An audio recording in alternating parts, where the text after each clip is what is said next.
A well-known event, and an example of conflict during this time, is the Manitoba schools question, concerning the Catholics and Protestants.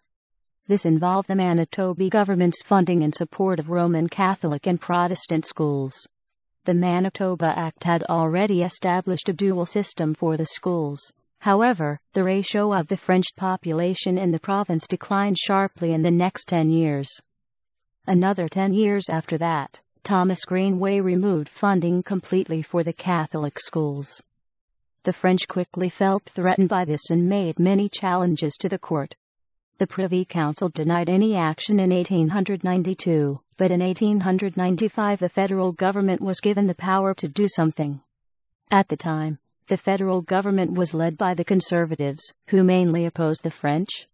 However, in the election of June 1986, which was mainly fought over this issue, the Liberals led by Laurier beat out the soon divided and disorganized Conservatives. The Liberals' neutral stand is what won them the election, and they soon introduced a compromise in 1896 that fundamentally gave funding to Catholics, if it was needed. This issue is remembered as one of the biggest losses of French culture and rights for Canada, and it is still viewed bitterly by some today. Another conflict that happened during this time period was the Boer War, in 1899. Approximately 7,368 Canadian soldiers served in it, making it the largest military engagement that Canada was involved in since the time of Confederation.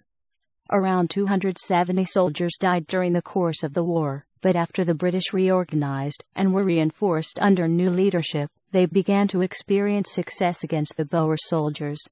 Commonwealth troops then used blockhouses, farm burning, and concentration camps to persuade the resisting Boers into submission.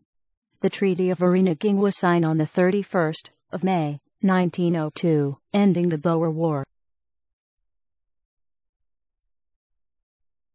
An example of cooperation is when Canada worked with Australia on a Canadian-Australian steamship line, barely negotiated after a colonial conference in 1894.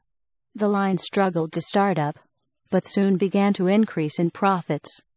A second line was established, but it struggled even more, with the disorganized Australian government slowing the progress on Canada-Australian relationships. Laurier, leading the Liberals, soon began to lose interest.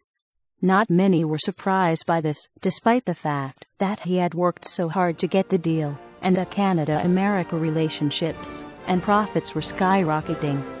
Many assumed that Canada would soon become tightly wound with the Americas, and they were right, were they not?